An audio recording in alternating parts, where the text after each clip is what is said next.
યહોવાનની લખેલી સુવાર્તા તેનો 17મો અધ્યાય અને 1 થી 5 કલમ આપણે જોવાના છીએ. નવા કરારની અંદર યહોવાન 17 1 થી 5 108 નંબરના પાના પર છે. 108 નંબરના પાના પર યહોવાનની લખેલી સુવાર્તા તેનો 17મો અધ્યાય અને 1 થી 5 કલમ આપણે વાંચીને સાંભળીએ. એ વાતો કહી રહ્યા પછી ઈસુએ આકાશ તરફ નજર ઊંચી કરીને કહ્યું કે હે બાપ, સમય આવ્યો છે, તું તારા દીકરાને મહિમાવાન કર, કે દીકરો તને મહિમાવાન કરે, કારણ કે તે સર્વ માણસો પર તેને અધિકાર આપ્યો છે, કે જેઓને તેને આપ્યા છે તે સર્વને તે અનંત જીવન આપે. અનંત જીવન એ છે કે તેઓ તને એકલા ખરા દેવને તથા ઈસુ ખ્રિસ્ત જેને તેને મોકલ્યો છે તેને ઓળખે. જે કામ કરવાનું તે મને સોંપ્યું છે તે પૂરું કરીને મેં તને પૃથ્વી પર મહિમાવાન કર્યો છે. અને હવે હે બાપ, જગત ઉત્પન્ન થયા અગાઉ તારી સાથે જે મહિમા હું ભોગવતો હતો તે વડે તું હમણાં પોતાની સાથે મને મહિમાવાન કર. આમીન. સુધી આવશે આપણી મધ્ય, તે એમના માટે આપણે પ્રાર્થના કરતા રહીએ કે પ્રભુ શ્રી સલામત તેમને સંભાળી લાવે અને પ્રભુના વચનો જે આપવાના છે તેમાં પણ પ્રભુ તેમની કૃપા કરે. તેના માટે તમે ખાસ તેમના માટે અને તેમના પરિવાર માટે તમે પ્રાર્થના કરજો. એમપી સાહેબ માટે પણ પ્રાર્થના કરજો, તેમને પણ પ્રભુ સંભાળે. ઘણી બધી ઉંમર છે, તમે જાણો છો કે રસ્તામાં ટ્રાફિક હોય. આપણે હમણાં આશાપુર જવાનું થયું તો સારું, આ સમયના માટે તો પ્રથમ ઈશ્વર પિતાનો આભાર માનું છું કે બહુ લાંબા સમય પછી શાંતિપૂર્વક મંડળી મધ્ય આવવાનું થયું અને પ્રભુના વચનો લઈને આવવાની જે તક પ્રભુ આપી છે માટે ઈશ્વર પિતાનો પુષ્કળ આભાર માનું છું. મંડળીના પાળક સાહેબ અને હેનરી સાહેબ, તેઓની સાથે ગત દિવસો વાત થઈ અને જે વક્તાની ઈચ્છા તેઓની હતી પણ તેઓને નોકરી છે અને આવી શકે એવું નહોતું, એટલે ભાઈનું જે નામ આપવામાં આવ્યું એમણે કીધું કે સાહેબ મારાથી નહીં થાય.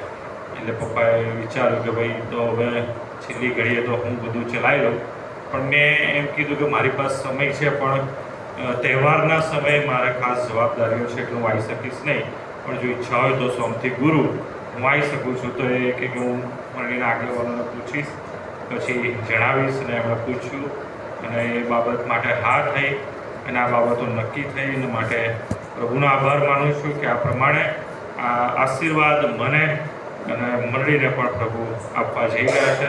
સર્વ માન અને ગૌરવ એ પ્રભુને આપીએ છીએ. મંડળીના આગેવાનોનો પણ આભાર માનું છું અને શૈલેષભાઈ છે, સમસનભાઈ છે, એ અજીતભાઈ છે, ક્વારના સભ્યોને આપ સર્વ જેઓ ઉપસ્થિત છો દરેકનો પ્રભુ નામનો પ્રેમી સલામ પાઠવતા આવકાર કરું છું. ઝડપથી આપણે પ્રભુના વચનોમાંથી જવા માગીએ છીએ. જોકે મારી પાસે આ દુઃખ સહન સપ્તાહને લઈને ઘણા બધા સંદેશાઓ છે. મને પણ એમ હતું કે મારે 4 દિવસ બોલવાનું છે, કયા વિષય ઉપર બોલું. ચોક્કસ પ્રભુ ઈસુ ખ્રિસ્ત કે જે આપણા માટે આ જગતમાં દેવનું હલવાન બનીને આવ્યા એ બાબતો સંબંધી આપણે જોઈશું કે પ્રભુ કઈ રીતના માણસના ઉદ્ધારના માટે, તારણના માટે બધું કરે છે અને એ વચનોમાંથી આપણે જોઈશું. પરંતુ ગત દિવસોમાં મારાથી પણ બાપ્તિસ્મ હતા. પામ સન્ડેની પહેલાંના રવિવારે 4 બાપ્તિસ્મ હતા અને ખરેખર જે વચનો આપણે જોવા માગીએ છીએ એમાં ઘણું બધું એમ કહેવાય કે બાપ્તિસ્મનું એ શિક્ષણ જે હું આપું છું એ છે, કેમ કે બહુ જરૂરી છે કે તમે પ્રભુને ઓળખો. અને આજે આપણે પ્રભુના વચનમાંથી એ જોવાના છે. યોહાનની સુવાર્તા 17મો અધ્યાય અને 1 થી 5 વચન સુધી જે પ્રભુના વચનો વાંચ્યા અને એમાં ખાસ કરીને 3જી કલમ અનંત જીવન કોને છે તો ત્યાં લખવામાં આવ્યું છે અનંત જીવન એ છે કે તેઓ તને એકલા ખરા દેવને તથા ઈસુ ખ્રિસ્ત જેને તે મોકલ્યો છે તેને ઓળખે. અનંત જીવન કોને છે તો જેઓ જીવતા દેવને ઓળખે છે અને પ્રભુ ઈસુ ખ્રિસ્તને ઓળખે છે તેને અનંત જીવન છે. યોહાન 3:16 પણ આપણે બધાને આવડે છે, બરાબર? કેમ કે દેવે જગત પર એટલી બધી પ્રીતિ કરી કે તેણે પોતાનો એકાધિક જન્મ દીકરો આપ્યો. એ સારું કે જે કોઈ તેના પર વિશ્વાસ કરે તેનો નાશ ન થાય પણ તે અનંત જીવન પામે. જે કોઈ તેના પર વિશ્વાસ કરે તેનો નાશ ન થાય પણ તેને અનંત જીવન મળે. વિશ્વાસ કોની ઉપર થાય? જે ઓળખીતા હોય ને એના ઉપર. બરાબર? ખાલી વિશ્વાસ કરવો એટલે આપણે એક તરફી વિશ્વાસ કરી દઈએ કે હા પ્રભુ ઈસુ બાઇબલમાં લખ્યું છે અને પાળક સાહેબ દર રવિવારે બોલે છે એ પ્રમાણે કે બધા સોમવારે મારા પાપને માટે બલિદાન પામ્યા અને દેવનું હલવાન કરીને મૃત્યુ પામ્યા અને ગુડ ફ્રાઈડે મૃત્યુ પામ્યા, ઈસ્ટરે ઉઠ્યા, નાતાલના દિવસે જન્મ્યા. બરાબર? એ તમારી પાસે જ્ઞાન હોય કે વચનની સમજ હોય, પણ જો અંગત ઓળખ જીવતા દેવની નથી તો શું થશે ખબર છે? આપણે બીજું વચન જોઈએ. જો કે બાઇબલ લઈને આવ્યા હશો બધા, બરાબર? લઈને આવ્યા તો ઊંચું કરો બધા પોતાનું બાઇબલ. કેમ કે પ્રભુને ઓળખવા હોય ને તો પહેલી બાબત જે તાતી જરૂરિયાત એ બાઇબલ જ છે. બરાબર? બાઇબલ હશે તો વચનમાંથી આપણે પ્રભુને ઓળખી શકીશું.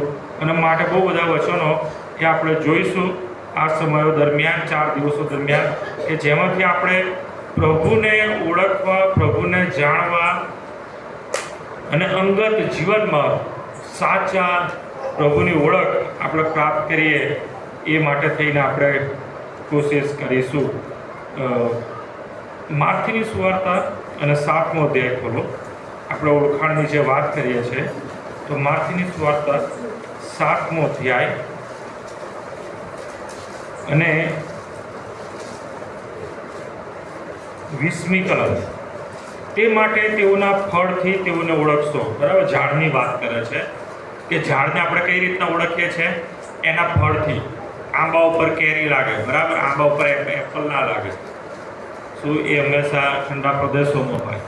એટલે જેમ ઝાડ એના ફળથી ઓળખાય છે એ જ પ્રમાણે માણસ પણ ઓળખાય છે.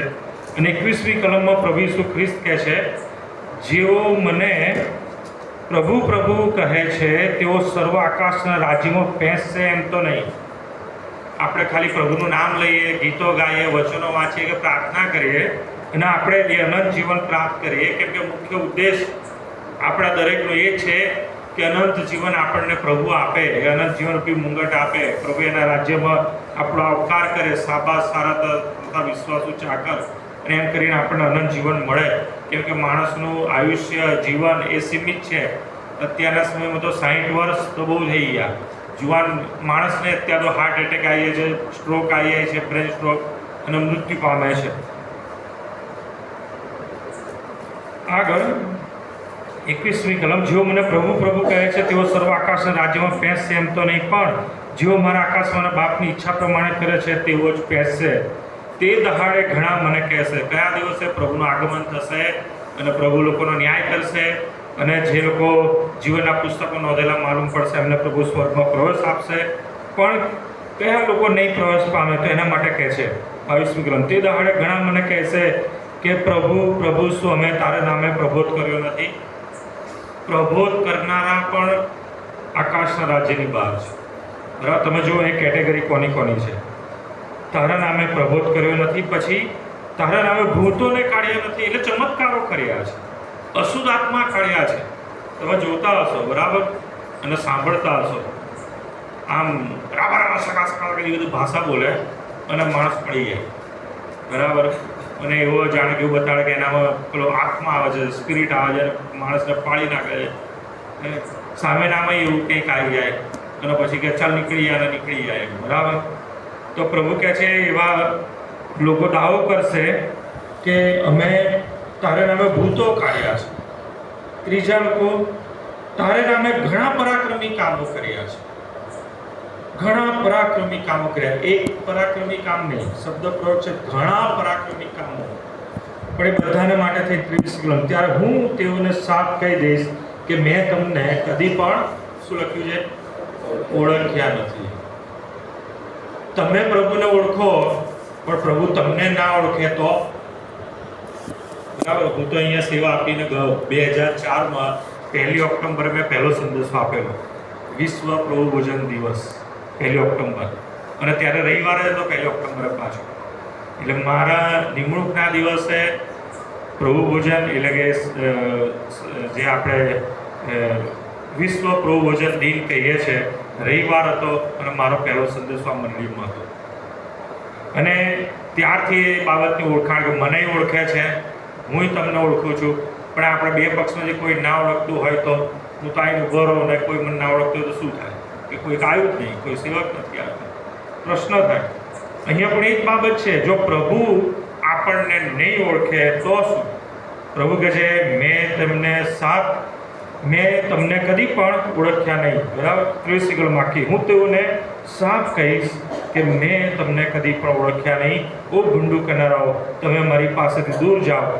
એ માટે જે કોઈ મારી આ વાતો સાંભળે છે, પાળે છે, તેને એક ડાહ્યા માણસની ઉપમા આપવામાં આવશે. પ્રભુના આ વચનો એ દેવને ઓળખવામાં મદદરૂપ કરે છે. અને જો આપણે જીવતા દેવને ઓળખીશું, દેવની ઓળખ પ્રભુ ઈસુ ખ્રિસ્તની ઓળખ હશે અંગત જીવનમાં, અંગત રીતના, તો જ વાલાઓ પ્રભુ તરફથી તમને એના રાજ્યમાં આવકાર મળશે કે આવો સ્ટેનલી, તું મારા રાજ્યમાં આવો. અને આપણું નામ દઈને પ્રભુ એના રાજ્યમાં પ્રવેશ આપશે. પણ તમે જો એમ ધારતા હોવ કે હું તો બાઇબલ વાંચું છું, પ્રાર્થના કરું છું, નિયમિત ભક્તિ સભામાં જાઉં છું, લીડિંગ કરું છું, કે સંદેશ આપું છું, અને પરાક્રમી કામો કરું છું, અને ઘણા બધા એવા ચમત્કારો કરું છું, તો પણ જો અંગત ઓળખ દેવની નહીં હોય, પ્રભુ ઈસુ ખ્રિસ્તની અંગત ઓળખ જીવનમાં નહીં હોય, તો પ્રભુ તમને નહીં ઓળખે. હવે તમે વિચાર કરો કે તમે કઈ કેટેગરીમાં આવો છો. નહીં સંદેશ આપ્યા, કે નથી કોઈ વાર પરાક્રમી કામો કર્યા, કે નથી ભૂતોને કાઢ્યા, ખાલી રૂટીન જીવન છે કે ભાઈ દુઃખ સહન સપ્તાહ છે, ચલો જઈએ સંદેશા સાંભળે, પછી તો જેમ ગીત ગાવીએ એ જ મારી વાર્તા અને એ જ મારું ગીત, રાબેતા મુજબનું આપણું જીવન તો જે છે એ જ જીવવાનું છે. તો વાળાઓ, એ તમે તમારા જીવનમાં દેવની અંગત ઓળખ ધરાવતા નથી. દેવ કોણ છે પ્રશ્ન થાય. દેવની અંગત ઓળખ એટલે પ્રશ્ન થાય દેવ કોણ છે. તો આપણે 3 બાબત જોવાના છે. દેવ કોણ છે સંબંધની. દેવ કોણ છે તેમાં પહેલી બાબત આવશે, દેવ એ આત્મા છે. દેવની ઓળખ થવી જરૂરી છે. તો દેવ કોણ છે એ જાણવા માટે આપણે પવિત્ર શાસ્ત્રમાંથી જોઈશું કે દેવ આત્મા છે. બીજું, દેવ કોણ છે તો દેવ પ્રકાશ છે. અને ત્રીજું, દેવ કોણ છે તો દેવ એ પ્રેમ છે. અને 3 બાબતો આપણે પવિત્ર શાસ્ત્રમાંથી જોઈશું, અને દેવની અંગત ઓળખમાં આપણે વધુ જ્ઞાન પ્રાપ્ત કરીશું, ઓળખ પ્રાપ્ત કરીશું. અને એ અંગત ઓળખ આપણે તમારા હૃદયમાં તમે અનુભવશો. ચોક્કસ હું માનું છું કે આ 4 દિવસમાં તમે દેવને ઓળખતા થઈ જશો, અને તમે દેવની જે ઈચ્છા છે તમારા માટેની, કે દેવ મારા માટે કેવું વિચારે છે, એ તમે ખરેખર અનુભવશો હૃદયથી. એ હું દાવો કરું છું. અને એટલા માટે બહુ શાંતિથી, શાંતચિત્તે આ વચનો સ્વીકારવા, સમજવા હંમેશા તમે તમારું ચિત્ત અહીંયા રાખશો. દેવ કોણ છે? પહેલી બાબત, દેવ આત્મા છે. બરાબર. પ્રભુ ઈસુ ખ્રિસ્ત પોતે જ કહે છે, યોહાનની સુવાર્તા 4થો અધ્યાય ખોલો મારી સાથે. યોહાનની સુવાર્તા 4થો અધ્યાય. પહેલી બાબત દેવ આત્મા છે. તો પ્રભુ ઈસુ ખ્રિસ્ત પોતે જ દેવ સંબંધી કહે છે કે દેવ કોણ છે. તો ત્યાં લખવામાં આવ્યું છે એ 4થો અધ્યાય સમરૂલની સ્ત્રી સાથેનો પ્રભુ ઈસુ ખ્રિસ્તનો વાર્તાલાપ છે. અને બંનેના વાર્તાલાપમાં પ્રભુ ઈસુ ખ્રિસ્ત એ સ્ત્રીને સમજ આપે છે દેવ કોણ છે. તો 23મી કલમ તમે જુઓ, 4થો અધ્યાય 23મી કલમ. પણ એવી વેળ આવે છે, અને હાલ આવી છે કે જ્યારે ખરા ભજનારા આત્માથી તથા સત્યતાથી બાપનું ભજન કરશે. કેમ કે એવા ભજનારાઓને બાપ ઈચ્છે છે. દેવ આત્મા છે, અને જેઓ તેને ભજે છે તેઓએ આત્માથી તથા સત્યતાથી તેનું ભજન કરવું જોઈએ. દેવ કોણ છે? આત્મા છે. પ્રભુ ઈસુ ખ્રિસ્ત પોતે કહે છે દેવ આત્મા છે. તો કઈ રીતના દેવ કામ કરે છે? તો તમે જૂના કરારમાં જુઓ, ગીતશાસ્ત્ર 139 મારી સાથે ખોલો. ગીતશાસ્ત્ર 139. ત્યાં દાઉદ ભક્તનો એ અંગત દેવની ઓળખ ધરાવતો અનુભવ, અને એ દેવ માટે શું કહે છે તો ત્યાં એ લખવામાં આવ્યું છે ગીતશાસ્ત્ર 139માંથી. દાઉદના જીવનમાં દેવનો અંગત ઓળખનો અનુભવ એ આ પ્રમાણે કહે છે. પહેલી કલમથી જોઈએ તો, હે યહોવા, તે મારી પરીક્ષા કરી છે, તું મને ઓળખે છે. હું પ્રભુને, દેવને ઓળખું, પણ એની સાથે દેવ પણ મને ઓળખવા જોઈએ, ખૂબ જરૂરી છે. કેમ કે આપણે નવા કરારમાં વાંચ્યું કે પ્રભુ ઈસુ ખ્રિસ્ત કહે છે, ભલે મારા નામે ગમે તેટલું બોલ કરી હોય, પ્રાર્થના કરી હોય, ચમત્કારો કર્યા હોય, ઉપદેશ આપ્યા છે, પણ કહે છે કે હું તમને ઓળખતો નથી. એટલે ઓળખાણ બંને તરફી ખૂબ જરૂરી છે. અને બંને તરફી ક્યારે થશે કે ખરેખર તમે દેવની અંગત ઓળખમાં આવતા હશો, તમે દેવની અંગત ઓળખમાં જીવન જીવતા હશો, તો તું મને ઓળખે છે, મારું બેસતું ઉઠવું તું જાણે છે, મારા વિચાર વેગળેથી સમજે છે. અને દેવ કોણ છે તો તમે જુઓ 7મી કલમ, તારા આત્મા પાસેથી હું ક્યાં જાઉં. દેવ કોણ છે? આત્મા છે. તારા આત્મા પાસેથી હું ક્યાં જાઉં? તારી હાજરીમાંથી હું ક્યાં નાસી જાઉં? જો હું આકાશમાં ચડી જાઉં તો તું ત્યાં છે. જો હું શિઓલમાં મારી પથારી નાખું તો ત્યાં પણ તું છે. જો હું કરોડિયાની પાંખો લઈને સમુદ્રને પેલે પાર જઈને વસું તો ત્યાં પણ તારો હાથ મને દોરશે. દેવ આત્મા છે. દેવની હાજરી આખા જગતના દરેક ખૂણે છે. દેવ આત્મા છે અને દેવ આત્માની હાજરી દરેક જગ્યા છે, એક સમાન છે. અત્યારે દેવ આત્મા મારી સાથે વાત કરે છે, અહીંયા બેઠેલી એક વ્યક્તિ સાથે દેવ આત્મામાં વાત કરે છે. આજે જ્યાં પણ એ સભાઓ ચાલતી છે દરેક જગ્યાએ સેવકોની સાથે, એ સભાના ભાગીદાર થયેલા દરેકની સાથે, ધરતીના બીજા ખૂણ અમેરિકામાં તો ત્યાં પણ દેવની હાજરી એક સમાન છે. એની સાથે સ્વર્ગમાં પણ દેવની હાજરી છે. અને અહીંયા લખ્યું છે કે સિઓલમાં પણ, સિઓલ એટલે નર્કમાં પણ કહે છે કે દેવની હાજરી છે. 8મી કલમમાં લખ્યું છે બીજો ભાગ, આકાશમાં. આકાશ એટલે હેવન, ઇંગ્લિશમાં હેવન થાય છે. જ્યાં ગુજરાતીમાં આકાશ શબ્દ હોય તો સમજવાનું કે હેવન માટે લખ્યું છે. જો હું આકાશમાં એટલે કે હેવનમાં, સ્વર્ગમાં જાઉં તો ત્યાં તું છે, અને જો સિઓલમાં નર્કમાં મારી પથારી નાખું ત્યાં પણ તું છે. દેવની હાજરી દરેક જગ્યાએ છે. કેમ દરેક જગ્યાએ છે? તો આપણે સમજીએ કે દેવ કોણ છે. ઉત્પત્તિનું પુસ્તક 1લો અધ્યાય જો તમે ખોલો અને એની 1લી કલમ જો તમે વાંચો તો ત્યાં ખરેખર આપણા ગુજરાતી બાઇબલ પ્રમાણે આદિએ દેવે આકાશ તથા પૃથ્વી ઉત્પન્ન કર્યા, બરાબર એ રીતની શરૂઆત છે. પણ મૂળ જે હિબ્રુ બાઇબલ છે અને એમાંથી જે ઇંગ્લિશ બાઇબલ બન્યું, આપણું બાઇબલ ટ્રાન્સલેટ થયેલું છે, બરાબર, તો ત્યાં એ રીતના આવે છે, in the beginning God created heaven and earth. જો તમે નવી આવૃત્તિવાળું ગુજરાતી બાઇબલ જો તમારી પાસે હોય તો એમાં એ પ્રમાણેનું મથાળું છે કે અને શરૂઆતમાં દેવે આકાશ તથા પૃથ્વી ઉત્પન્ન કરી. દેવ સૌથી પહેલાં જે બનાવ્યું હોય તો શું બનાવ્યું? બાઇબલમાં શું લખ્યું? હેવન, આકાશ, સ્વર્ગ બનાવ્યું છે, પૃથ્વી નથી બનાવી. એટલે દેવને જાણવા હોય તો દેવનું કાર્ય પણ આપણે જાણવું રહ્યું કે દેવ કઈ રીતના કામ કરે છે. દેવ કઈ રીતના કામ કરે છે જો આપણે જાણી લઈશું તો દેવને આપણે સારી રીતના જાણીશું, ઓળખીશું અને એની અંગત ઓળખ માંગીશું. દેવે સૌથી પહેલા આકાશ બનાવ્યું, હેવન બનાવ્યું, સ્વર્ગ બનાવ્યું. અને એ સ્વર્ગનું ચિત્ર જો તમારે જોવું હોય, બાઇબલમાં બધી જ બાબતોનો જવાબ મળે છે. એક પ્રશ્નોનો જવાબ બાઇબલમાંથી મળે છે. જો તમને બાઇબલમાંથી તમારા પ્રશ્નોનો જવાબ ના મળે તો કોને પૂછો? ગૂગલને પૂછો. કેમ? ગૂગલ પણ બાઇબલ જાણે છે. કોઈ બી પ્રશ્નોનો જવાબ હોય તમે ગૂગલને પૂછો બાઇબલનો પ્રશ્ન, તેનો જવાબ તમને મળશે.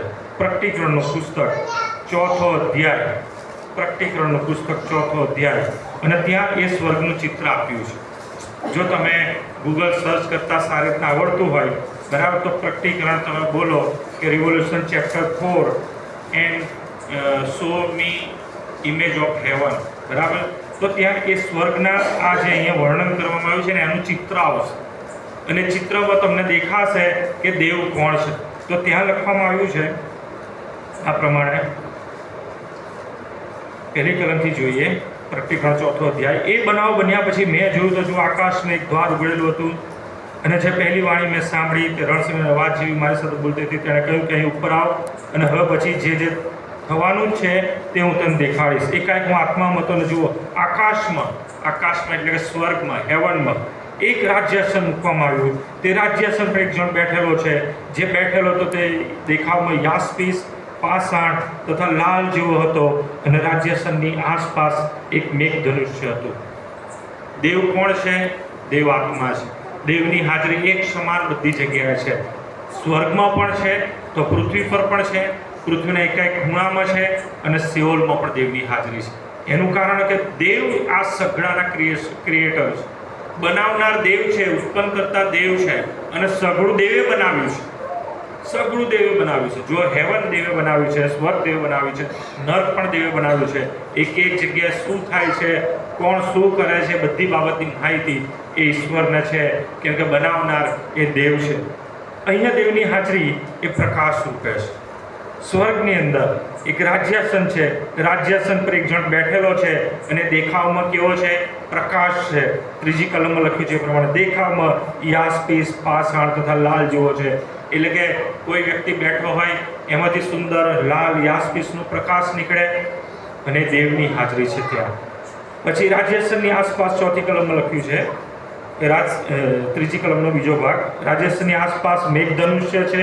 એટલે કે રાજ્યાસનની પાછળ મેઘધનુષ્ય છે, તેનો દેખાવ લીલમ જેવો છે.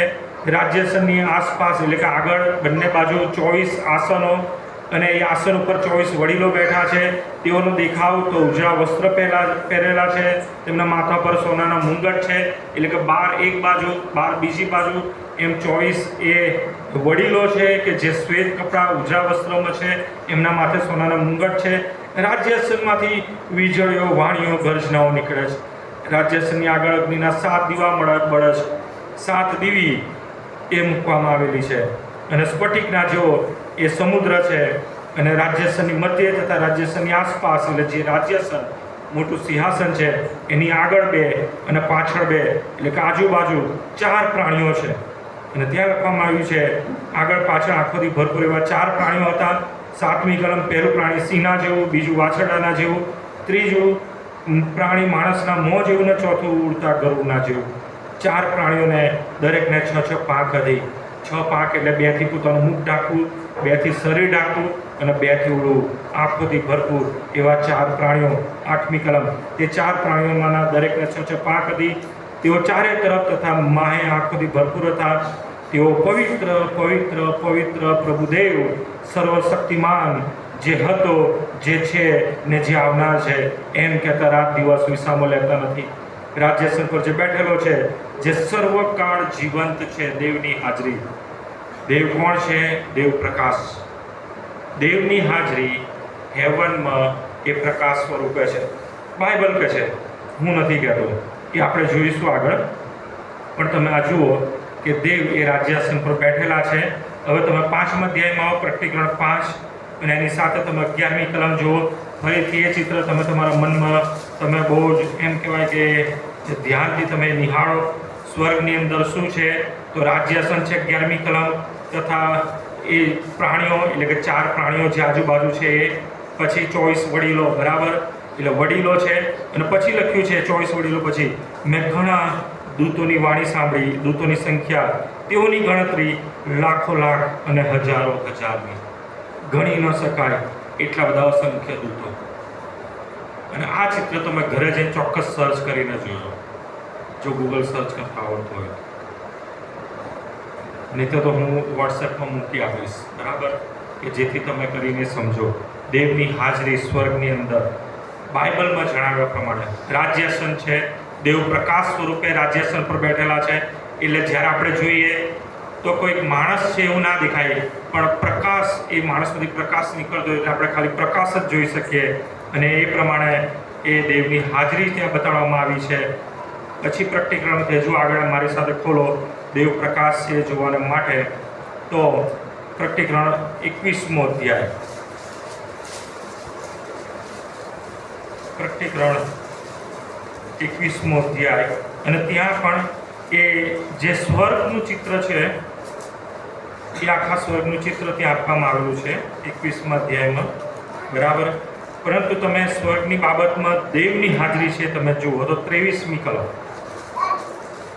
ચોક્કસ હું આશા રાખીશ કે તમે વચનો વાંચો છો એટલે ઘણી બધી સમજ તમને પડતી હશે. એટલે આપણે મૂળ જે ચાવીરૂપ જે વચનો છે એ જોવા માંગીએ છીએ.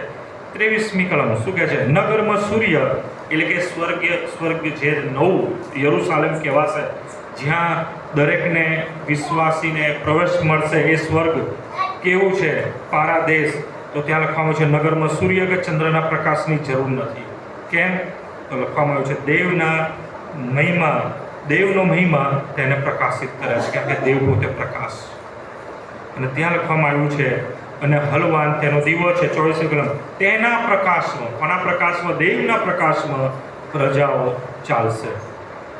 હજુ પ્રકાશની બાબત 22મો અધ્યાય અને 5મી કલમ, પ્રકટીકરણ 22 ને 5. ફરીથી રાત પડશે નહીં, તેઓને દીવાના અથવા સૂર્યના પ્રકાશની જરૂર નથી. કોને? જે સ્વર્ગમાં છે એમના માટે.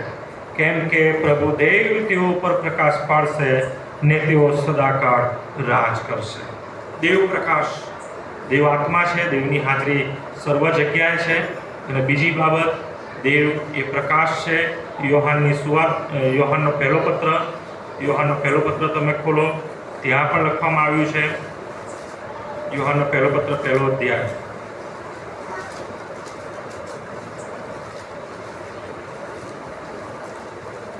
અને ત્યાં આ પ્રમાણે છે. ઘણા બધા વચનો છે દેવ સંબંધી, દેવ પ્રકાશ છે સંબંધી, પણ આપણે જે મુખ્ય વચનો છે આપણે એ જોવા માંગીએ છીએ. 5મી કલમ, પહેલો યોહાન પહેલો અધ્યાય, પાના નંબર 236, 5મી કલમ. હવે જે સંદેશો મેં તેના મોંથી સાંભળ્યો, એટલે કે પ્રભુ ઈસુ ખ્રિસ્તના મોંથી સાંભળ્યો અને તમને જણાવીએ છે તે એ છે કે દેવ પ્રકાશ. યોહાનની સુવાર્તા પહેલો અધ્યાય, ત્યાં પણ લખવામાં આવ્યું છે કે જગતનો અજવાળો એ પ્રભુ ઈસુ ખ્રિસ્ત. અને પ્રભુ ઈસુ ખ્રિસ્ત પોતે પણ દાવો કરે છે કે હું જગતનું અજવાળો, હું પ્રકાશ. દેવ સ્વર્ગની અંદર સૌથી પહેલાં શું બનાવ્યું? Heaven. God created heaven and earth. સૌથી પહેલાં એ સ્વર્ગ બનાવ્યું. અને સ્વર્ગમાં શું બનાવ્યું? દૂતો પણ બનાવ્યા. અને દૂતોમાં 2 દૂત ખાસ હતા. ઘણા દૂતોના નામ બાઇબલમાં આવે છે. કોઈને ખબર છે દૂતોના નામ? બોલો. ગાબ્રિયલ છે દૂત, હા બરાબર. પછી લ્યુસિફર. લ્યુસિફરનું નામ ક્યાંય નથી બાઇબલ. કોઈને મળે તો કહો. મિખાએલ છે. તમને ખબર છે અત્યારની જે બાબત એવી છે ને કે જે સાચું છે ને એને ગમે તેમ કરી ઢાંકી દેવામાં આવે છે. બરાબર? એ ગમે તે હોય. હું અમુક વસ્તુ પોઈન્ટમાં બોલીશ, બધા તમે સમજી જવાનું કે આપણે કેવા સમયમાં જીવીએ છીએ. એ ચાહે ઉપલી સત્તા, નીચલી સત્તા હોય કે કોઈ બી એવી સરકારી બાબતો હોય, પણ જે સાચું છે ને એને ખુલીને બહાર નથી આવવા દેતા. અને ખોટી બાબતો છે એને પ્રગટ કરવામાં આવે છે, એક્સપોઝ કરવામાં આવે, જાહેર કરવામાં આવે.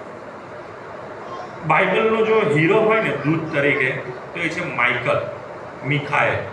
પણ મિખાએલને તમે જુઓ ને તો એ રીતના પ્રગટ કરવામાં આવે છે. તમે કોઈ બી એમ કહેવાય સિનેમાની બાબતો, બરાબર, આપણે ટીવી સિનેમા બધા જોઈએ છે, ક્યાંય બી ખ્રિસ્તી વ્યક્તિની ઓળખ આપી હોય તો કાજે માઇકલ. અને માઇકલ હંમેશા કેવો હોય? દારૂ પીતો હોય, ગુંડો હોય, કે ચોરી કરતો હોય, કે બધા જ ખરા કામ માઇકલ કરે.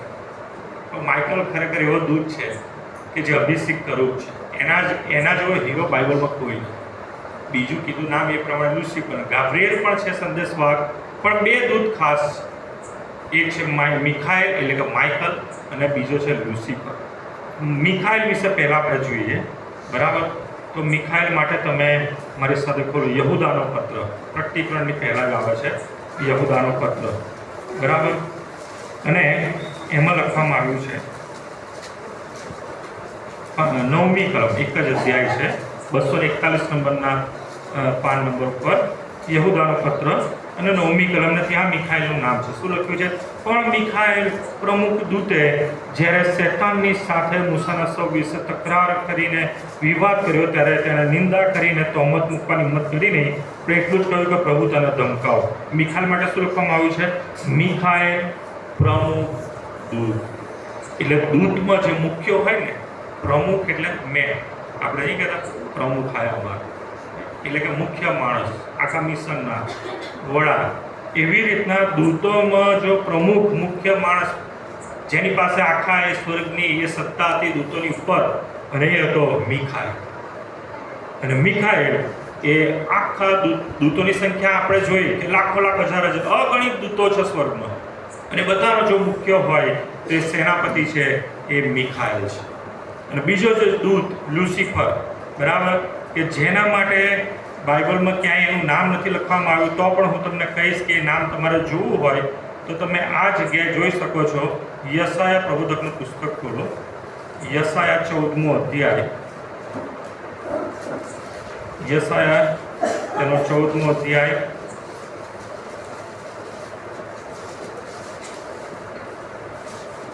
અને 12મી કલમ.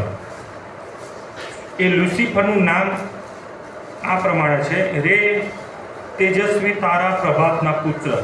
એટલે એ જે લખવામાં આવ્યું છે ને, રે તેજસ્વી તારા પ્રભાતના પુત્ર, એ લુસિફરના નામનો અર્થ છે. તેજસ્વી તારો પ્રભાતનો પુત્ર એટલે કે લુસિફર.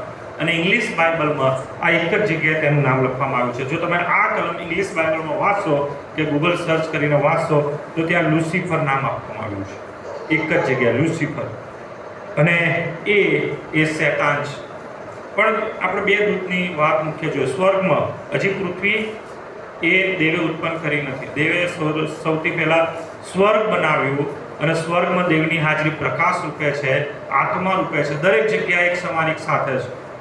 અને મુખ્ય બે દૂતો, એક મિખાએલ અને બીજો હતો લુસિફર. લુસિફર કેવો છે એનો દેખાવ તમે જુઓ તો તમે હજકેલ પ્રબોધક અને હજકેલ તેનો 28મો અધ્યાય ખોલો. હજકેલ 28 અને ત્યાં આ લુસિફરનું આખું ચિત્ર આપવામાં આવ્યું છે કે એને કેટલો ખાસ બનાવ્યો છે. મિખાએલ એ પ્રમુખ દૂત છે, એટલે કે સેનાપતિ છે, પણ લુસિફર બહુ ખાસ છે. કેમ ખાસ છે? તો દેવે લુસિફરને એવો બનાવ્યો. કેવો બનાવ્યો? તો 12મી કલમ 28 12મી કલમ, હે મનુષ્ય પુત્ર, તુરના રાજા સંબંધી એક ફરજિયો ગાઈને તેને કહે કે પ્રભુ યહોવા કહે છે કે તું જ્ઞાનપૂર્ણ, સર્વાંગે સુંદર હોય, માપ પૂર્ણ કરે છે. તું દેવની એદનવાડીમાં હતો. એદનવાડીમાં કોણ હતું? લુસિફર હતો. આ શબ્દ યાદ રાખજો, કઈ રીતના જ આપણે જોઈશું. તું સુવર્ણ જરી સર્વ પ્રકારના મૂલ્યવાન રત્નો, એટલે કે માણેક 9 પ્રકારના રત્નોના નામ છે, બરાબર. પછી એ પૂરું થતાં એ 9 પ્રકારના રત્નોથી આભૂષિત હતો. તારી ખંજરો તથા વાંસળીઓની કારીગરી તારામાં હતી. તારી ઉત્પત્તિને દિવસે તેઓને તૈયાર કરવામાં આવ્યા. તું આચ્છાદન કરનાર, અભિષિક્ત કરું હતો. મેં તેને દેવના પવિત્ર પર્વત પર સ્થાપ્યો. લુસિફરનું કામ, દેવે લુસિફરને બહુ ખાસ બનાવ્યો. આખા સ્વર્ગમાં, હેવનમાં 2 દૂત ખાસ. દેવની હાજરી છે, 4 પ્રાણીઓ છે, 12 દૂત 24 વડીલો છે, અને પછી લાખો લાખ હજારો હજાર દૂતો છે. પણ મિખાએલ ચોક્કસ પ્રમુખ દૂત છે. કદાચ મિખાએલ એ દૂતની શરૂઆતમાં એનું સિંહાસન કંઈક અલગ હશે, પણ લુસિફરની જે જગ્યા હતી એનું સ્થાન તે બહુ ખાસ હતું. એ દેવ જે પ્રકાશ છે એમના રાજ્યસનની એકદમ આગળ ઊભું રહેવાનું હતું લુસિફર. કેમ કે એને એ પ્રમાણે જવાબદારી આપેલી. એને 9 પ્રકારના રત્નોથી આભૂષિત કરવામાં આવેલો. એટલે દેવ જે પ્રકાશ છે એમનો પ્રકાશ લુસિફરમાંથી પસાર થાય. એટલે 9 પ્રકારના રત્નોમાંથી દેવનો પ્રકાશ જ્યારે પસાર થાય તો આખા સ્વર્ગમાં 9 પ્રકારના રત્નોનો 9 પ્રકારનો પ્રકાશ એ રેલાવતો. એની સાથે એનામાં મ્યુઝિકનું ઉપાદાન હતું. ખંજરીઓ અને વાંસળીઓની કારીગરી હતી. એટલે લુસિફર એ આખા સ્વર્ગની અંદર એ સંગીતની રેલમછેલ કરી દેતો. તમારે આવી ઇફેક્ટ આજના દિવસમાં જોઈતી હોય તો તમે ડીજેમાં જોયું હશે. ડીજેમાં લાઇટિંગ થાય છે, ખબર? આમ જતી હોય જોરદાર. એમાં રાતનો સીન હોય તો લાઇટ જોરદાર લાગે, અને ડીજે વાગે એવું હોય ને કોઈને ના નાચો હોય તોય નાચવાનું. આ ઇફેક્ટ ત્યાં સ્વર્ગમાં આવું જ હતું. લ્યુસિફર એકવાર ચાલુ પડે ને, પ્રકાશ રેલાવાનું, મ્યુઝિક વગાડવાનું, એટલે દૂતો બધા ખુશ થઈ જાય. અને દૂતો પણ પાછા ચાવીના કે રિમોટવાળા કંટ્રોલવાળા કોઈ ટોયસ નથી. એ સ્વતંત્ર ઈચ્છા શક્તિ ધરાવનારા આત્માઓ છે. અને જ્યારે લુસિફરમાંથી એ દેવનો પ્રકાશ પસાર થાય, લુસિફરની એ મ્યુઝિકની એ બાબતો એ જુએ, એટલે એ લોકો પવિત્ર પવિત્ર છે સૈન્યદેવ યહોવા એમ કહીને સ્તુતિ આરાધના કરે, દેવને મહિમા આપે, દેવને ગૌરવ આપે. પોતાની સ્વતંત્ર ઈચ્છા શક્તિથી હેવનમાં દેવની હાજરી પ્રકાશ રૂપે, આત્મા રૂપે અનુભવતા એ દૂતો એ પ્રભુને મહિમા આપતા હતા. અને શું થયું? લુસિફરે એક બાબત સંબંધી ભૂલ કરી. એને એમ થયું કે દૂતો બધા કોને જુએ છે? દેવને નથી જોતા. કોને જુએ છે? મને જુએ છે. કેમ કે રાજ્યસનની આગળ છે, એનામાંથી દેવનો પ્રકાશ જાય, લોકો એને જુએ, લોકો એનું મ્યુઝિક સાંભળે, અને લોકો લુસિફરને જ ઓળખતા હતા. અને એના માટે થઈને એને અભિમાન થયું. અને એકવાર એણે વિચાર્યું. શું વિચાર્યું? 28મો અધ્યાય હજકેલ પાન નંબર 743. અને એણે બીજી કલમ પ્રમાણે, હે મનુષ્ય પુત્ર, તુરના હાકીમને કહે કે પ્રભુ યહોવા કહે છે કે તારું મન ઉન્મત્ત થયું છે ને તે કહ્યું છે કે હું દેવ છું. એને જે પ્રભુએ બનાવ્યો હતો, દેવે જે બનાવ્યો હતો, બહુ ખાસ બનાવ્યો હતો. એના જેવું સ્વર્ગમાં કોઈ જ નહોતું. લ્યુસિફર જેવો સ્વર્ગમાં કોઈ જ નહોતું. દેવ પણ એવા નથી દેખાતા, કેમ કે દેવ તો ખાલી પ્રકાશ. પણ લ્યુસિફર એ સુવર્ણ જડિત, એ આભૂષણથી સુશોભિત અને મ્યુઝિકના કૃપાદાનથી ભરપૂર એક આખો અલગ પ્રકારનું એને કૃપાદાન મળેલું. અને એણે એક વખત એવું વિચાર્યું, કેમ કે રાજ્યસન એકદમ આગળ, રાજ્યસનની જો એકદમ નજીક હોય તો લ્યુસિફર. અને એણે એક વખત એવું વિચાર્યું કે હું કોણ છું? તો હવે હું જ દેવ છું. કેમ? મારે ખાલી રાજ્યસન પર બેસવાની જ વાર છે. એણે મનમાં એક વખત વિચાર કર્યો કે પ્રભુ દેવની હાજરી એક સમયે ના હોય તો છે.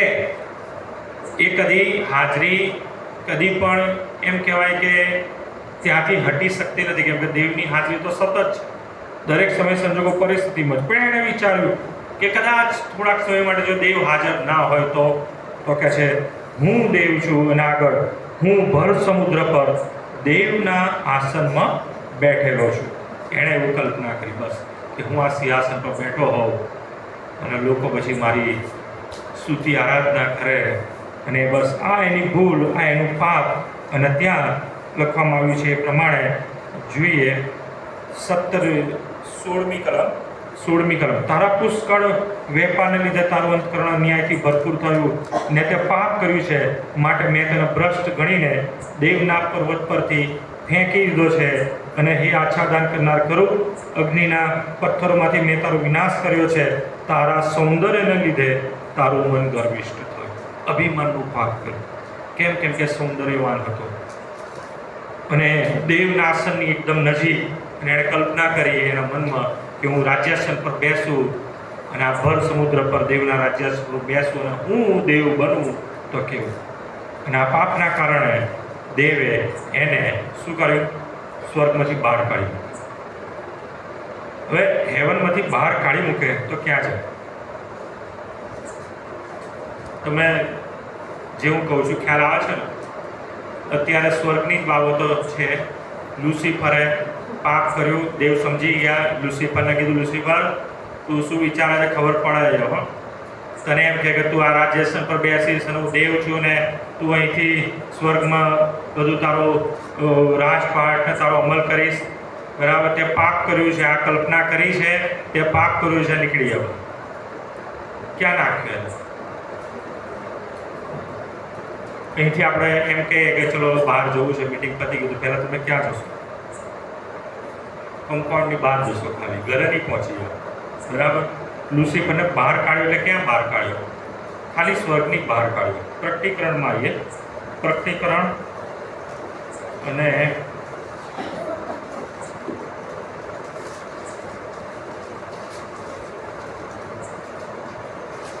12મો અધ્યાય.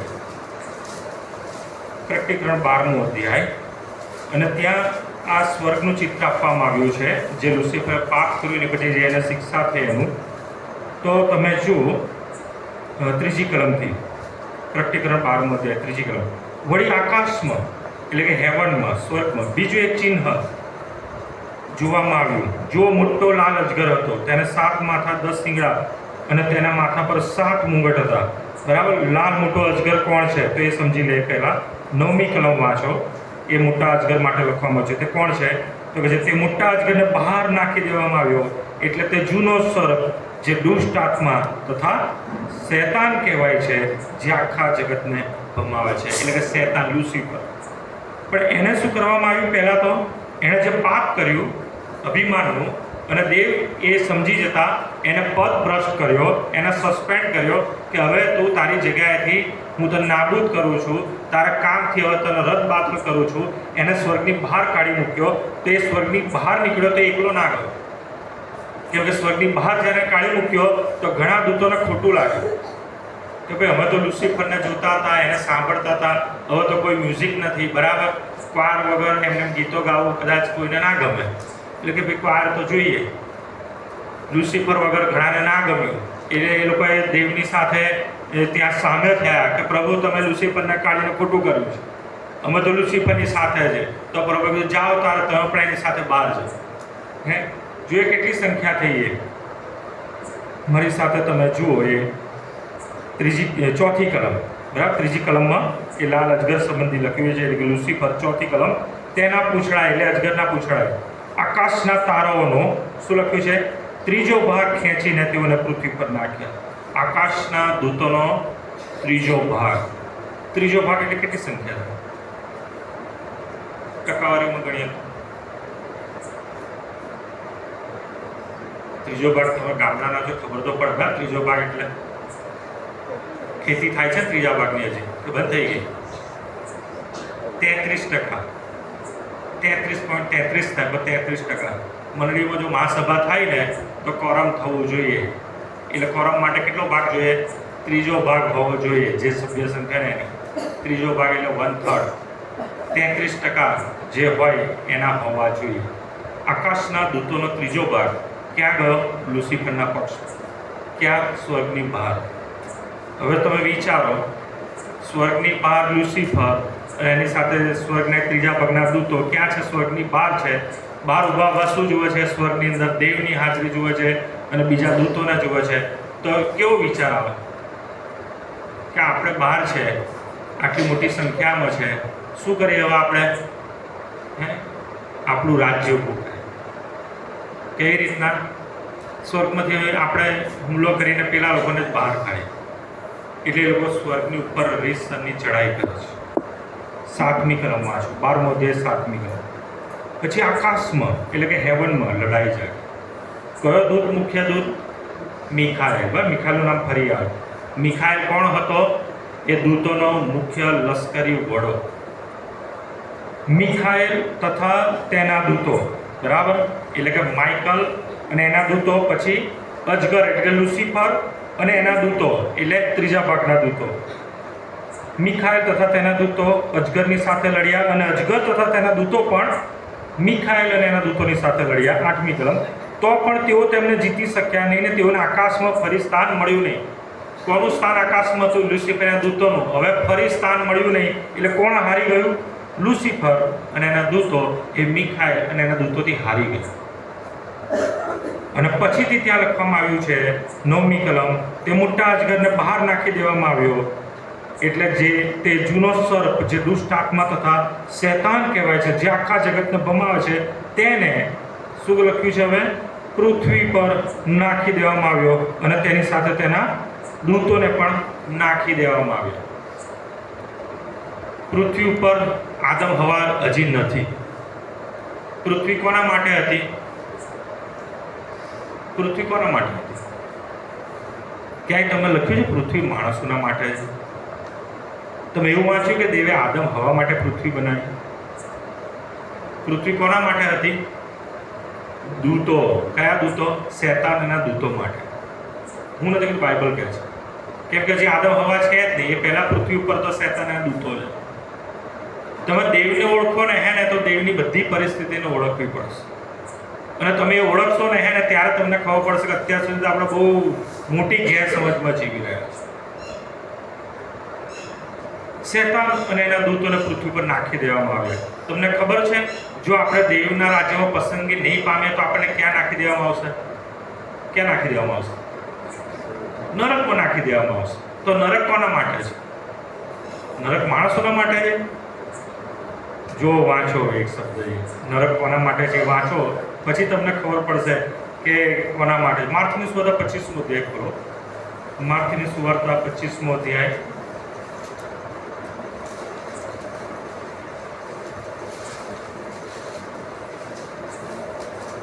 અને ત્યાં પ્રભુ ઈસુ ખ્રિસ્ત કહે છે ને વચનો શું કહે છે? તો 40મી કલમ, માર્થની સુવાર્તા 25મો અધ્યાય, પાન નંબર 28, 40મી કલમ. ત્યારે રાજા એટલે કે દેવ તેઓનો ઉત્તર દેશે, હું તમને ખચિત કહું છું કે આ મારા ભાઈઓ મારા બહુ નાનામાંથી એકને તમે તે કર્યું નહીં એટલે તે મને કર્યું નહીં. 41મી કલમ. પછી ડાબી તરફનાઓને પણ તે કહેશે, ઓ શાપિતો. પછી વાંચો બરાબર ધ્યાન. ઓ શાપિતો, જે સાર્વકાલિક અગ્નિ શૈતાન તથા તેના દૂતોને સારું તૈયાર કરેલો છે, તેમાં તમે મારી આગળથી જાઓ. એ નરકની ખાઈ, આગ તથા ગંધકથી બનનારી ખાઈ કોના માટે છે? બાઇબલમાં લખ્યું છે, પ્રભુ ઈસુ ખ્રિસ્ત કહે છે, શૈતાન અને એના દૂતોના માટે છે. પણ જો આપણે પણ ના પસંદ થઈશું ને તો એની સાથે જ જઈશું. જેમ સ્વર્ગમાંથી કાઢીને પૃથ્વી પર નાખ્યો અને પૃથ્વી પરથી કાઢીને નર્કમાં નાખશે, એ જ પ્રમાણે માણસ માટે પણ છે. જો તમે દેવની ઓળખમાં નહીં જીવો અને તમે શૈતાનની ઓળખમાં જીવતા હશો તો પછી પ્રભુ એની સાથે જ મોકલશે, જાઓ તારો તમે એની સાથે જ.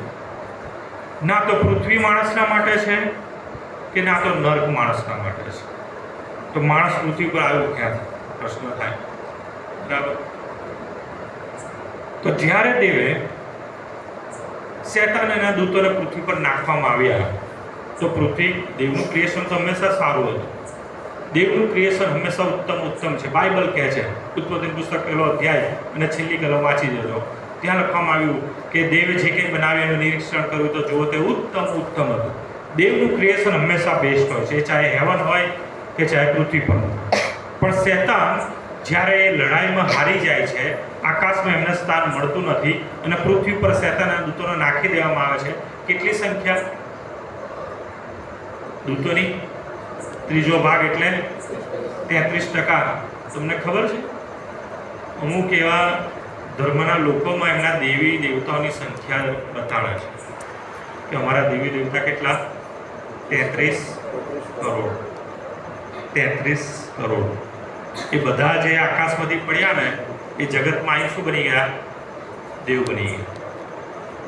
આ બધું બંધ બેસતું આવે છે, બરાબર? એટલે આપણે પાઘડી નથી પહેરી, પણ એક વાત છે આ તો, કે એક ચર્ચામાં એક આવી વસ્તુ બી છે કે 33 કરોડ દેવી દેવતા હોવાનો દાવો છે.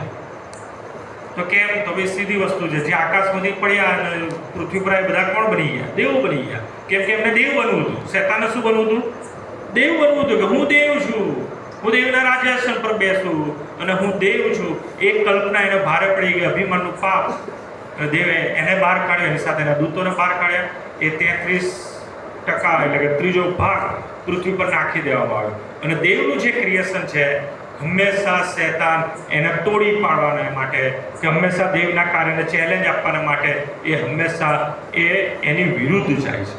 જેમ સ્વર્ગ જીતી લેવા માટે લડાઈ કરી, એ જ પ્રમાણે જ્યારે પૃથ્વી પર નાખી દીધા તો આખી પૃથ્વી પર દેવના ક્રિએશનનો નાશ કર્યો અને શું કર્યું કે આ પૃથ્વી હવે મારી છે. પૃથ્વી મારી છે. કેમ? તમે ઉત્પત્તિનું પુસ્તક વાંચો. ઉત્પત્તિ પુસ્તક 1લો અધ્યાય, બરાબર? 1લી કલમ વાંચો તો કે શું કહે છે?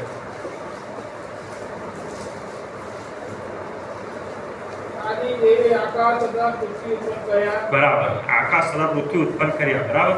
હવે આપણે પૃથ્વી પર આવ્યા આકાશમાંથી જે બતાડ્યું છે બાઇબલ પ્રમાણે જોઈ લીધું.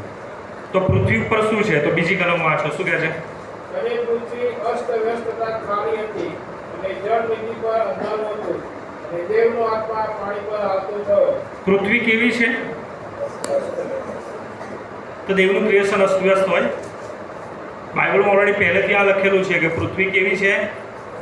તો દેવે અસ્તવ્યસ્ત અને ખાલી તો બનાવી જ નથી. દેવે તો કેવી બનાવેલી? સુંદર બનાવેલી, ઉત્તમ બનાવેલી. દેવનું ક્રિએશન છે. તો અસ્તવ્યસ્ત કોણે કરી? કેમ આ શબ્દ આવ્યો અસ્તવ્યસ્ત? કોણે કરી અસ્તવ્યસ્ત? જ્યારે શેતાને દૂતોને પૃથ્વી પર નાખી દીધા ત્યારે એ પૃથ્વીને અસ્તવ્યસ્ત કરીને, શેતાન હંમેશા દેવના કાર્યને ચેલેન્જ આપે છે. અને પૃથ્વી ઉપર શેતાને શું બનવું હતું? દેવ બનવું હતું. પૃથ્વી પર આવીને હવે શેતાન દેવને ચેલેન્જ કરે છે કે દેવ, તમે ખાલી આકાશમાં તમારી ભક્તિ કરી જાણે છે દૂતો, અહીંયા પૃથ્વી પર તો હું જ દેવ છું અને તમારા ક્રિએશનનો મેં નાશ કર્યો છે. તમારી ઉત્પન્ન કરેલી પૃથ્વીને અસ્તવ્યસ્ત અને ખાલી કરી નાખી છે. પૃથ્વી મારી છે, હું પૃથ્વીનો દેવ છું. તમે જો ખરેખર દેવ હોવ તો આ પૃથ્વીને તમે તમારી કરી બતાડો, કાં તો આ પૃથ્વી પર તમારો મહિમા પ્રગટ કરો, કાં તો આ પૃથ્વી પર તમારું ભજન થાય. અહીંયા પણ લોકો તમને માન, મહિમા, ગૌરવ આપે સ્વર્ગની જેમ. એવું કંઈક કરી બતાડો તો તમે ખરા દેવ. અને દેવે આ ચેલેન્જ એક્સેપ્ટ કરી કે લુસિફર, તને તારા દૂતોનો જે અભિમાન છે કે પૃથ્વી પર તમે જ દેવ છો, તારે ઊભો રહે. પછી દેવે શું બનાવ્યું? આદમ અને હવા. આદમ અને હવા કેવા બનાવ્યા? દેવના સ્વરૂપ અને પ્રતિમા પ્રમાણે. આપણે દૂતો જેવા નથી. બાઇબલ કહે છે માણસને કેવું બનાવ્યું? તો ત્યાં લખ્યું છે, તમે વાંચો, એ જ્યારે ઉત્પત્તિના ક્રિએશનનું કામ પૂરું થાય છે, દેવનું ઉત્પત્તિનું કાર્ય પૂરું થાય છે, તો છેલ્લે દેવ માણસને બનાવે છે. 26મી કલમ. અને દેવે કહ્યું કે આપણે પોતાના સ્વરૂપ અને પ્રતિમા પ્રમાણે માણસને બનાવીએ, નર નારી બનાવ્યા, આદમ હવા બનાવ્યા અને આદમ હવાને આશીર્વાદ આપ્યો. કેવો આશીર્વાદ આપ્યો? એ આશીર્વાદ ઘણો બધા હો, બહુ ધ્યાનથી ગણજો. પહેલી બાબત શું કરો? સફળ થાવ. 28મી કલમમાં બરાબર. એક વસ્તુ, પહેલો આશીર્વાદ સફળ થાવ. બીજો આશીર્વાદ વધો. ગણતા જજો. પહેલો સફળ થાવ, બીજો વધો, ત્રીજું ભરપૂર કરો, ચોથું વશ કરો. કોને વશ કરો? પૃથ્વી અને તેમાં જે કંઈ છે એને વશ કરો. તો પૃથ્વી પર શું હતું? દેવનું ક્રિએશન તો હતું જ, પ્રાણીઓ, પંખી બધું જ હતું, પણ એની સાથે કોણ હતું? શૈતાન અને એના દૂતો પણ હતા. એ શૈતાન અને એના દૂતો પર કોની સત્તા હતી? આદમ હવાની સત્તા હતી. માણસ રાજ કરતું હતું. વશ કરો અને પછી છેલ્લે શું લખ્યું છે? અમલ ચલાવો, એટલે કે રૂલિંગ કરો. ઇંગ્લિશમાં શબ્દ પ્રયોગ જબરજસ્ત, રૂલિંગ કરો. તમે અમલ ચલાવો એટલે કે તમે રાજ કરો પૃથ્વી પર. કોણ? આદમ અને હવાના. એટલે આદમ અને હવા પૃથ્વીની દરેક બાબતો પર કંટ્રોલ ધરાવે છે. એની સાથે શૈતાન અને દૂતો પર પણ કંટ્રોલ.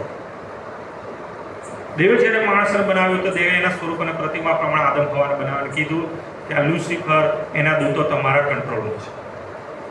અને માણસ શું કરતો હતો? પૃથ્વી પર રહીને દેવને મહિમા આપતો. પ્રભુએ માણસને બનાવ્યું એના મહિમાને માટે.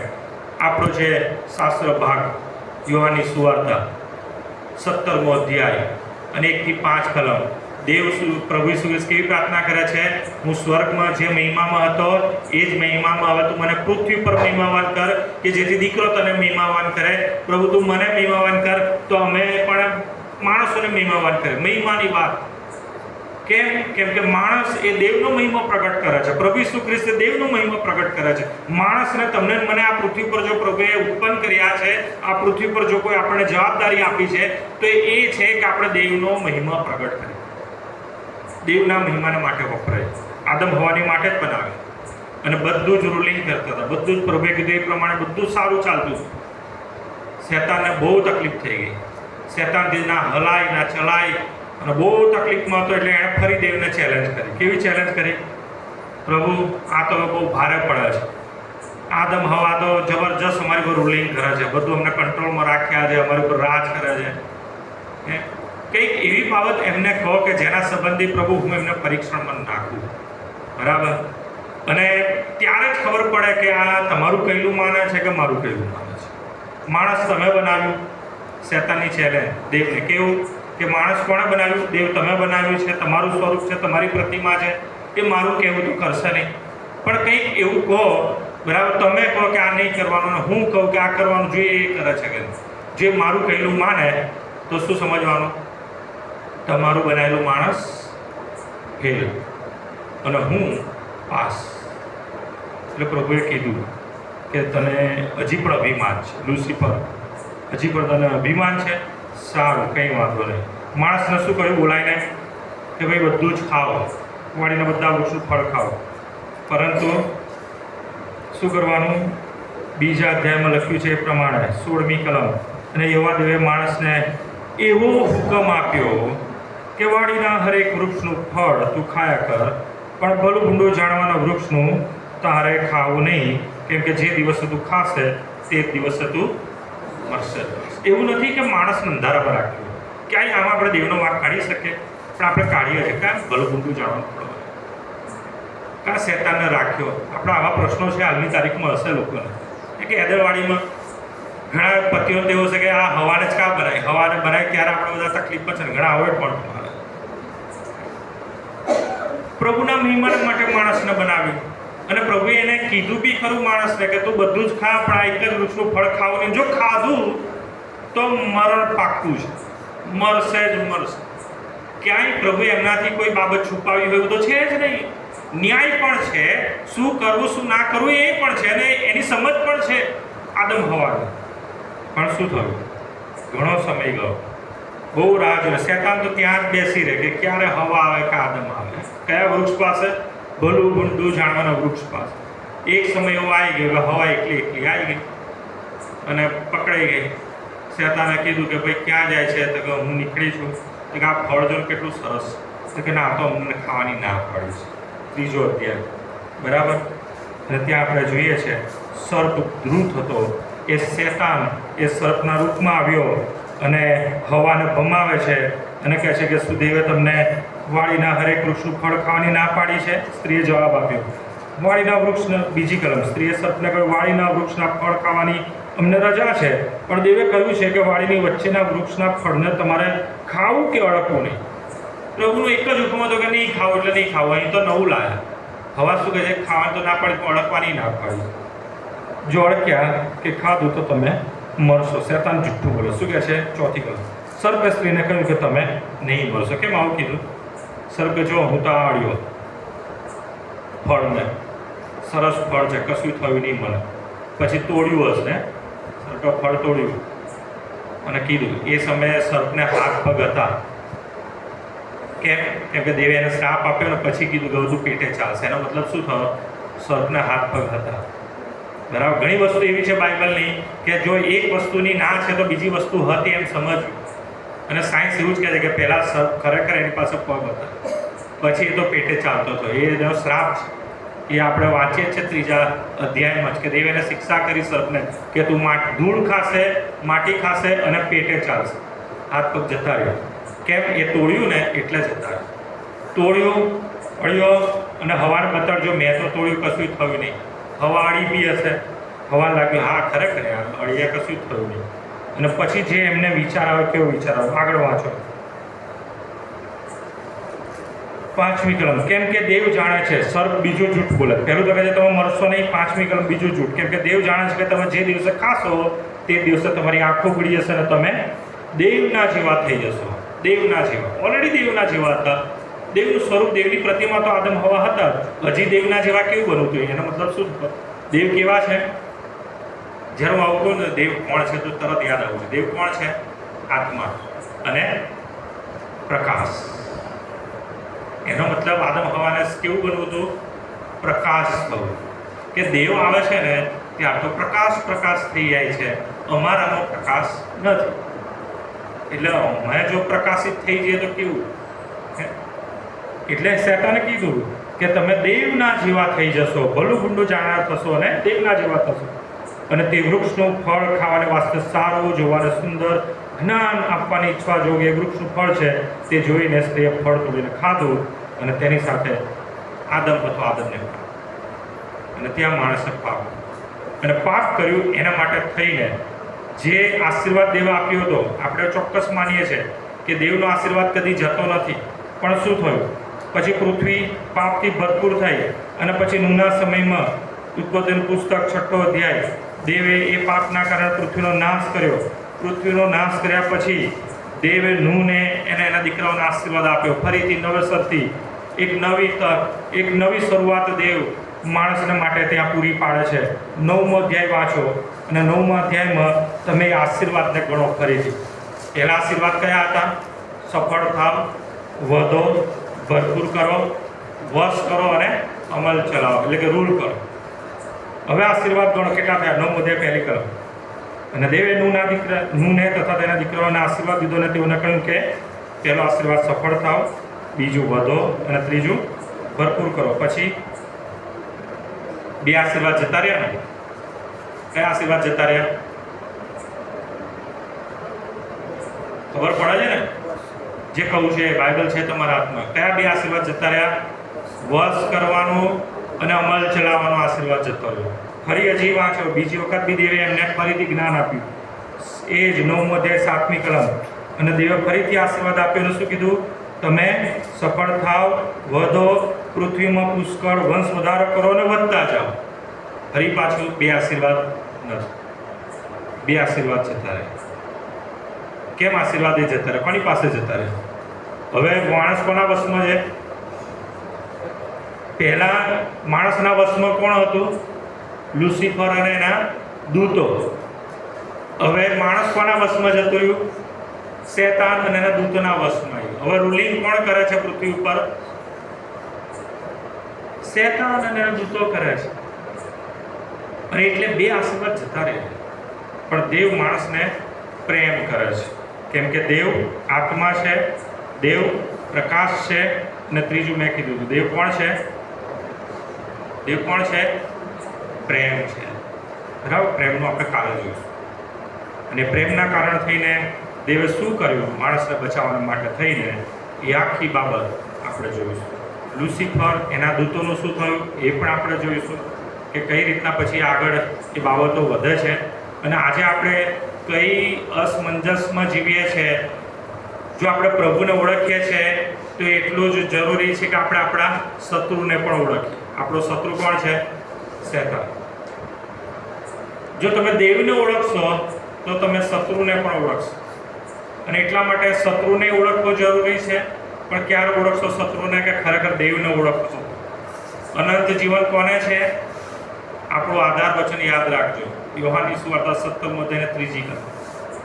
અનંત જીવન એ છે કે તેઓ તને, એટલે કે ખરા દેવને ઓળખે અને ઈસુ ખ્રિસ્ત જેને તે મોકલ્યો છે તેને ઓળખે. દેવને ઓળખવા, ઈસુ ખ્રિસ્તને ઓળખવા એટલે અનંત જીવન. શેતાનની બધી બાબતોથી આપણે બચી જઈશું અને આપણે દેવને ઓળખીને સ્વર્ગના ભાગીદાર બનીશું. શા માટે પ્રભુ ઈસુ ખ્રિસ્ત માનવ દેહ ધારણ કરીને આ જગતમાં? એ બધી બાબતો આપણે બાકીના 3 દિવસોમાં જોઈશું. આવો આપણે પ્રાર્થના કરીએ. પ્રભુના આત્મા અત્યારે આપણા હૃદયોમાં છે, આપણી સાથે વાત અને વ્યવહાર કરી રહ્યો છે. પ્રભુના આત્માને ઓળખીએ, એ અવાજને ધીરે ધીરે આપણે જાણીએ.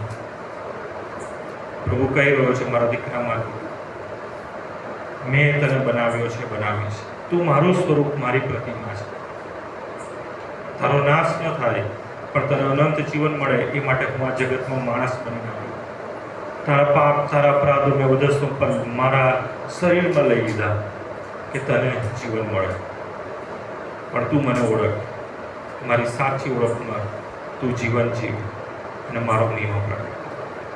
પ્રભુ, આ સમયના માટે અમે તમારો પુષ્કળ આભાર માનીએ છીએ. આ સમયમાં અમે દેવ તમે કોણ છો એ સમજી શક્યા છો. દેવ તમે આત્મા છો, દેવ તમે પ્રકાશ છો અને તમે પ્રેમ છો. પ્રભુ, હજુ અમે તમારી સાચી ઓળખમાં આવીએ અને દેવને ઓળખીને અમે સાચી ઓળખમાં જીવન જીવીએ અને તમારો મહિમા પ્રગટ કરીએ અને અનંત જીવન પ્રાપ્ત કરીએ તેવું તમે થવા.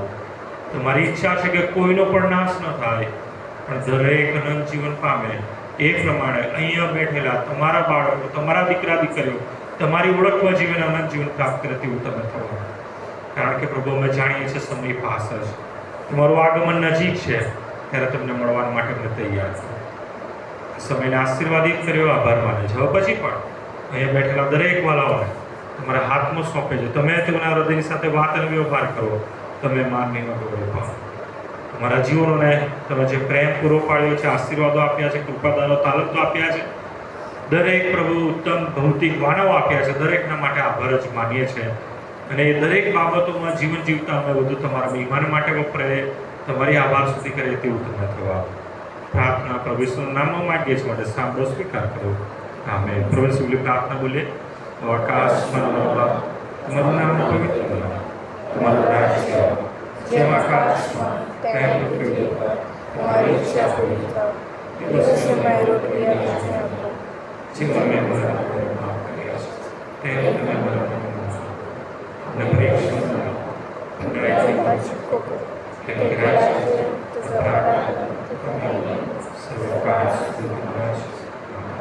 અને હવે આપણા તારનાર મુક્તિદાતા પ્રભુ ઈસુ ખ્રિસ્તની કૃપા, દેવ બાપનો માપ પ્રેમ અને પવિત્ર આત્માની મીઠી મધુરી સતત સાર્વત્રિક સંગત દરેક પ્રભુના દીકરા દીકરીઓની સાથે, પ્રભુને ઓળખનાર દરેક વાલાઓની સાથે હમણાંથી સદા સર્વકાળ સુધી રહો. આમેન.